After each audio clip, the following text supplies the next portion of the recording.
Have you ever looked at a fluffy little house dog wearing a sweater and realized its ancestors used to bite mammoths for a living? Yeah, somewhere along the line, humanity managed to turn wolves into creatures that panic when you vacuum the carpet. And honestly, the story of how prehistoric humans domesticated animals is way stranger than most people think. Because early humans didn't walk into the forest like Pokemon trainers saying, "I choose you, wolf." No, it was more like a very long, very suspicious roommate situation.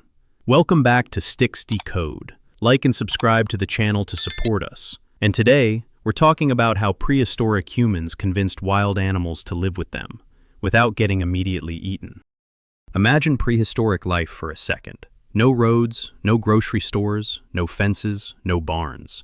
Just forests, cold nights, dangerous predators, and a constant background feeling of, something out there probably wants to eat me. Humans at the time survived by hunting and gathering, which sounds peaceful until you realize it basically meant walking around all day searching for berries while trying not to get trampled by mammoths. And after hunting animals, human camps were full of leftovers.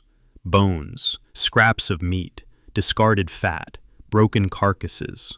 To wild predators, human camps smelled amazing. Basically the Stone Age version of a buffet restaurant dumpster. And somewhere nearby, wolves noticed. Now, not all wolves approached humans. The aggressive wolves probably saw humans throwing spears and immediately decided, those hairless monkeys are unstable. But the calmer wolves, the curious ones, they slowly started sneaking closer to camps at night, very carefully, like prehistoric raccoons. At first, they probably just stole scraps and ran away. But over time, something interesting happened. The wolves that tolerated humans survived better, and humans realized the wolves were actually useful, because wolves heard danger before humans did. If another predator approached the camp, the wolves reacted first. Suddenly humans had alarm systems, security guards, hunting assistants, and furry emotional support teammates. All because a few wolves wanted free snacks. How to turn a wolf into a golden retriever. Humans did not tame wolves overnight. Nobody woke up one morning and invented dogs. This process took thousands of years. Generation after generation, the friendlier wolves stayed closer to humans. Meanwhile, the super-aggressive wolves got chased away, got killed, or made terrible life decisions involving sharp sticks. So naturally, calmer wolves reproduced more successfully near humans. And slowly, over many generations, the wolves changed. Their bodies became smaller, their faces became softer, their behavior became less aggressive. Scientists believe domestication even changed. Ear shape, tail shape, coat colors, stress responses. Basically, evolution started patching wolves into friendlier mode. And eventually humans looked at these semi-tamed animals and said, "Perfect. Now let's selectively breed one that fits inside a handbag." Humanity truly has unlimited creativity. The first hunting partners. Dogs became incredibly valuable to prehistoric humans. Imagine trying to hunt massive animals with primitive weapons. That is an insane career choice. Now imagine having sharp-nosed trackers, fast runners, pack hunters, living alarm systems. Dogs helped humans track prey, corner animals, defend camps, warn against danger.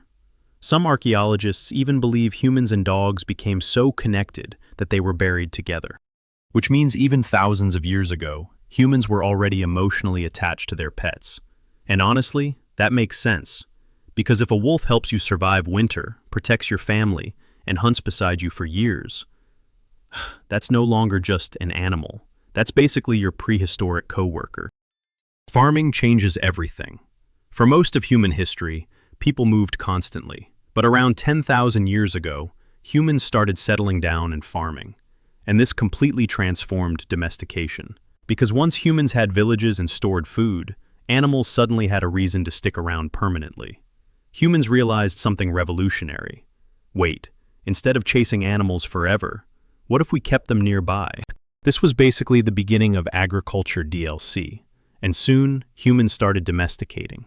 Goats, sheep, pigs, cattle, chickens. The original farm starter pack.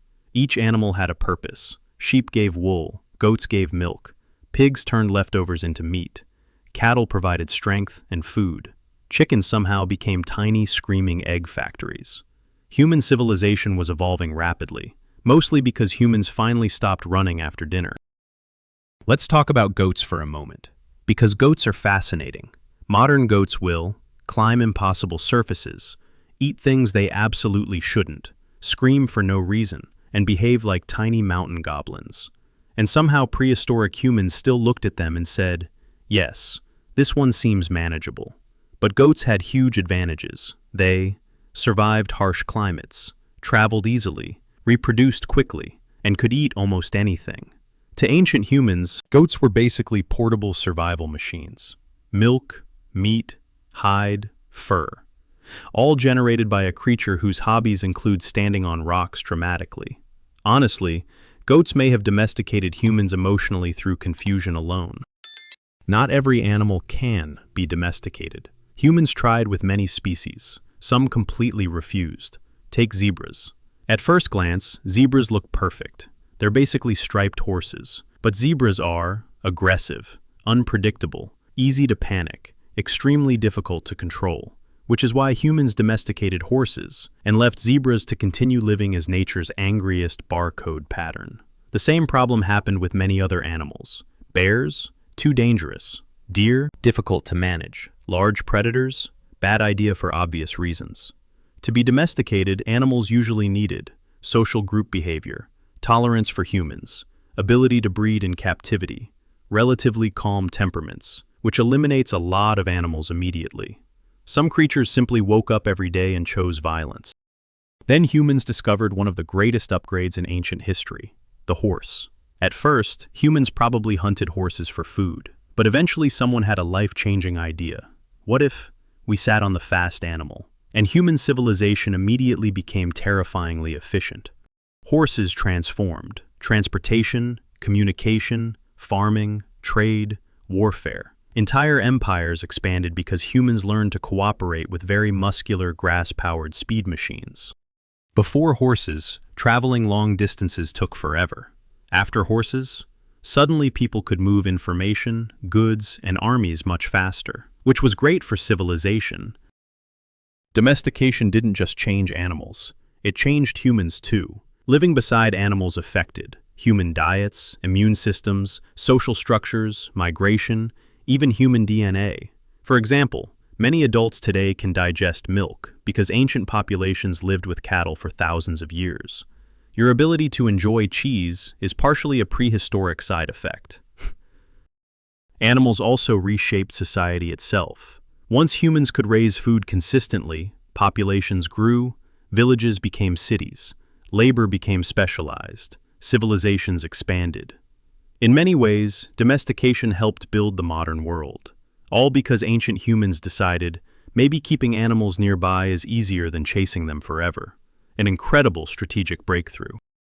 The strangest thing about domestication is that animals benefited too. Dogs gained protection, stable food, companionship, safer living conditions.